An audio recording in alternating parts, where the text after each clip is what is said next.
ఒకప్పుడు వంటకి కావాల్సిన చాలా పదార్థాలు ఇంట్లోనే తయారు చేసుకునేవాళ్ళం. కానీ ఇప్పుడు ఉన్న ఈ ఉరుకుల పరుగుల జీవితంలో ముఖ్యంగా హస్బెండ్, వైఫ్ ఇద్దరూ జాబ్ చేస్తుంటే వాటికి సమయం కేటాయించడం చాలా కష్టమైపోతుంది. అందుకే చాలా వరకు బయటే కొనేస్తున్నాం. ఎంత మంచి బ్రాండ్ అని చెప్పి కొన్నా అది ఎంత స్వచ్ఛంగా తయారైందో మాత్రం మనం 100% చెప్పలేం. అవునా? రోజు న్యూస్లో కల్తీ ఫుడ్ గురించి వింటూనే ఉన్నాం. అందుకే వీలైనంత వరకు కొన్ని అయినా ఇంట్లోనే తయారు చేసుకుంటే మన ఆరోగ్యానికి మంచిది.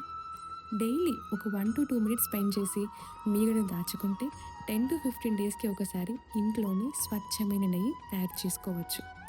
నాకు అయితే ఇంట్లో నెయ్యి చేయడం అంటే చాలా ఇష్టం. ముఖ్యంగా ఆ process I just love it. వెన్నె తీయడం, మెత్తగా ఉన్న వెన్నెని బాల్స్ చేస్తుంటే ఎంత సాటిస్ఫైయింగ్గా ఉంటుందో.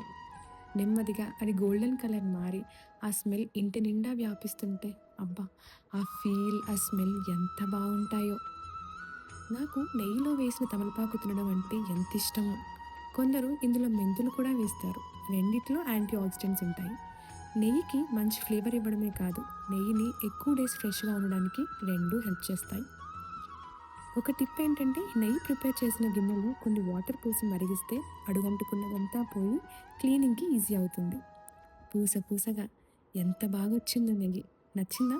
నచ్చితే please do like, share and subscribe to my channel.